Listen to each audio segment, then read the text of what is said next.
Jangan dikerasin suaranya, segitu aja cukup kan. Oke, pause ya. Udah aman? Oke, welcome back to Galaxy Channel. Jadi pertanggal 12 hari Senin 12 Januari ya. Nah, ini ada salah satu kebetulan yang tidak dinyana-nyana. Sejauh ini kita biasanya berburu mencipatkan mencari lokasi sarang burung punai itu jauh-jauh ya. Ke wilayah Sekotong, bahkan ke wilayah mana. Yang terakhir yang saya bisa melihat lebih banyak itu ada di 3 Gili. Nah, sekarang ini ada satu keunikan. Ternyata di sebelah rumah kami, ini pohon belakang ini yang kelihatan ini, pohon mangga. Ternyata baru saja terlihat segerombolan burung punai. Ada sekitar 4 atau 6 ekor tadi ya. Belum terdeteksi tapi gerakannya sudah mulai terbaca dia. Tadinya saya pikir itu adalah burung bubut yang biasa bunyi. Apa ya bunyinya ya? Gimana bunyi bubut itu yang biasa muncul. Nah, ternyata ini adalah segerombolan punai. Ada kelompok pejantan dan betina juga. Cuman sayang ya, karena ini kamera HP Redmi-nya kayaknya juga susah untuk menangkap long shoot-nya ya. Maksudnya zoomingnya tidak ada, terbatas. Tapi kita akan coba, mungkin bisa apa tidak. Lanjut ya. Ini satu kebetulan yang tidak dinyana. Oke, kita akan coba merekam. Ini sejauh apa dia bisa menangkap. Aduh, tidak bisa. Mudah-mudahan bisa menangkap gerakannya. Ada? Zoom kamera menjadi tidak maksimal ya. Waduh, jelek. Nah, ini kita nyalakan. Kita nyalakan suara ini untuk lihat responnya. Apakah mereka mau?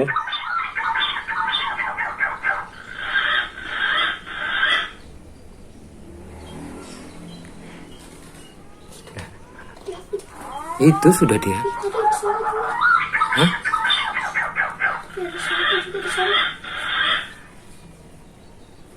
Matiin.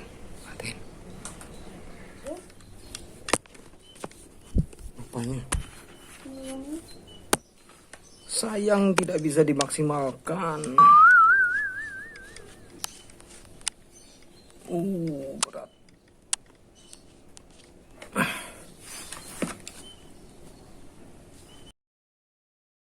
Oke, situasinya seperti ini.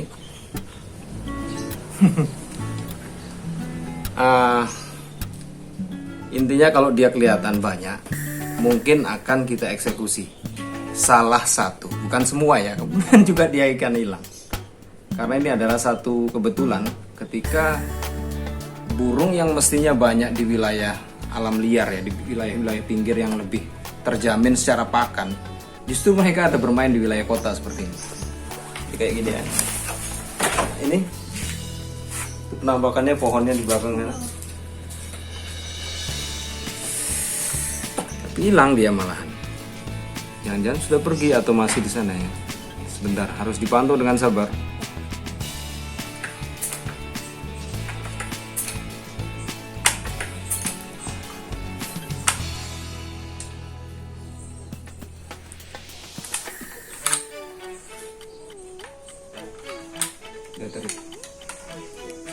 Pohonnya kan?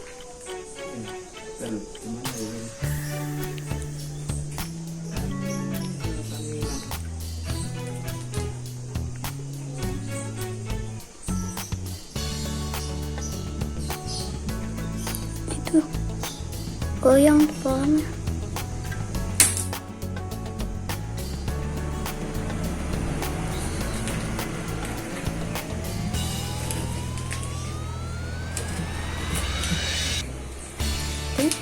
Boleh, oke deh. Nah, burung itu tadi, maaf, dia ada di sekitar sini. Tapi gerakannya cukup halus. Apa karena dia sudah cukup kenyang makan? Sayang ya, kameranya nggak maksimal ini. Padahal ini sudah peningkatan 6 kali, tapi malah pikselnya pecah. Kita kembalikan saja. Nah, ini si Torik lagi nyoba ngamatin lewat teleskop. Angkat dong.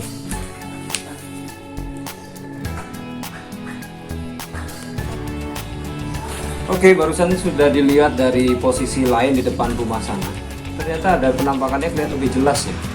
Cuman berhubung ada beberapa rombongan anak-anak kecil, anak kampung, khawatirnya nanti malah bikin suasana lebih seriusnya lebih tinggi, malah terusik lagi burung. Jadi kita putuskan menggunakan binokular kecil ini untuk memantau gerakannya.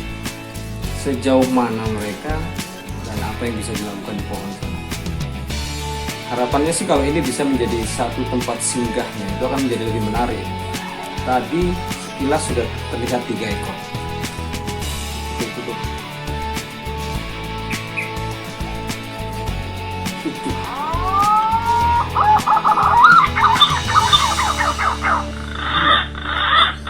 Di sini ya, cuma itu aja. Luka ayam.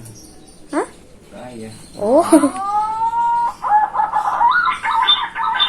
Suara sudah kita aktifkan sambil melihat sejauh mana mereka merespon suara. Apakah memang lebih akan aktif atau justru ini merasa bagian dari teritorial kelompok punai yang lain sehingga mereka lebih banyak diam. Kita lihat dulu ya sementara.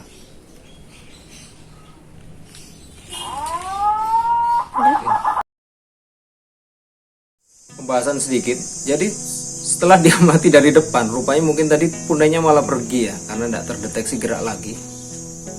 Nah, kami coba melihat dari sebelah dalam rumah lagi, ternyata juga sama, tidak terdeteksi gerakan. Sebenarnya sih ini menjadi satu pertanyaan ya, apakah spot pohon ini memang adalah rumah yang sudah terbengkalai ya, tidak dihuni. Jadi dia kadang-kadang memang dijadikan hunian dari sekelompok burung kecil yang ada ya. Yang paling besar paling adalah burung bugut ya, yang tadi saya bilang bunyinya itu nah seperti itu. Itu paling besar, ukuran besar. Nah, ini yang kadang jadi pertanyaan, kok tumben malah nongol si punai di sini. Apalagi ini adalah pohon mangga ya. Karena kalau melihat kemarin waktu kita jalan-jalan ke wilayah utara sepanjang perjalanan, beberapa jenis pohon kelompok ficus itu atau kelompok beringin itu memang lagi berbuah, yang artinya beringin adalah salah satu jenis dari sumber pakan dari para punai ya. Termasuk kalau di sini sebenarnya bukan beringin yang lebih dikenal, tapi pada jenis buah-buahan sekelompok buah-buahan apa orang sini bilangnya jukut. Sementara kalau kita kenalnya lebih dikenal dengan pohon salam ya. Nah, jenis buah-buahan itu, biji-bijian salam itu yang lebih disukai waktu matang itu ya. Termasuk juga di wilayah ada yang pernah kami pergi dengan kelompok Atar. Saya nanti sertakan linknya di sini, bisa kalian cek. Nah, di saat itu juga sama. Kalau menurut petunjuk orang di sana itu menunggu momen pohon jukut berbuah lebat. Nah, itu akan ada sekelompok punai. Tapi itu bukan jadikan tempat sarangnya ya. Mereka hanya mencari pakan dan pada waktu sore nanti mereka akan terbang lagi menghilang masuk ke hutan. Nah, ini yang pertanyaan, pohon ini menjadi tempat singgahnya atau tempat bermalamnya? Kita tidak tahu karena untuk mencapai wilayah-wilayah padat pepohonan, perimbunan pohon yang dengan tajuk-tajuk padat ini cukup jauh kalau dari wilayah Ampenan sini.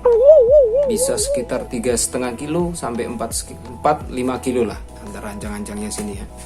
Wilayah garis sungai Das Meninting, tempat kita biasa berburu sekelompok tupai.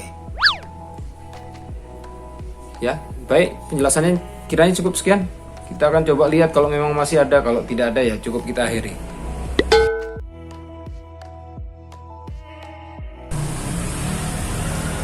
Oke teman-teman, jadi seperti itu lagi ya. Kita balik pada kesempatan melakukan pengamatan burung di lahan sebelah. Sudah sekian hari kita lakukan, ternyata hasilnya nihil. Para punainya tidak lagi kembali ke sana. Jadi bisa dipastikan mungkin itu hanya kebetulan saja ya, mereka hinggap dan jadi lokasi main sementara, bukan untuk yang reguler mereka datang ke sini.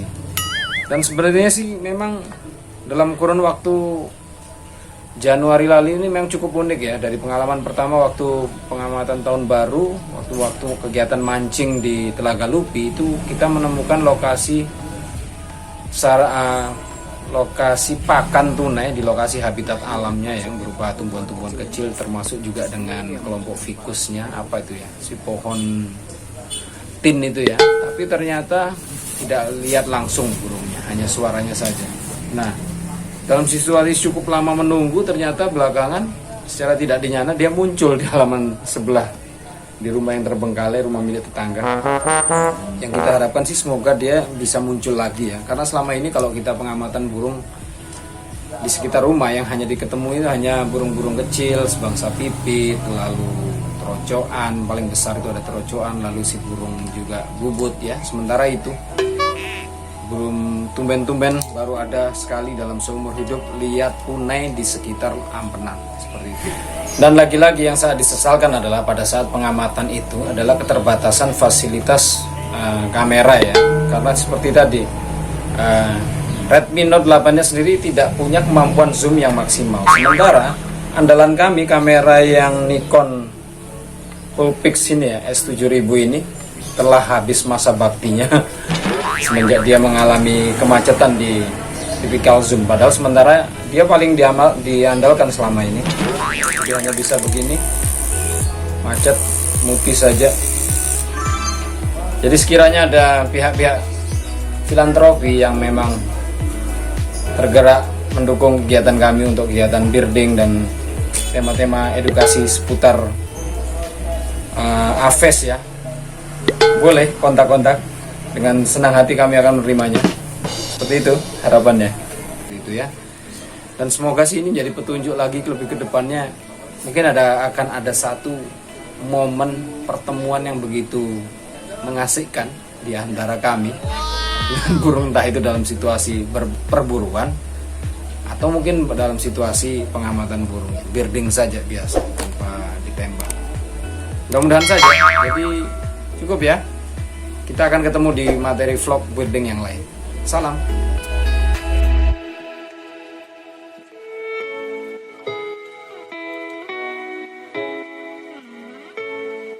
Subscribe ya Mas, Pak Bro, Mbak Sis, Pak D, dan Mbok D. Karena subscribe gak bikin kalian berdosa.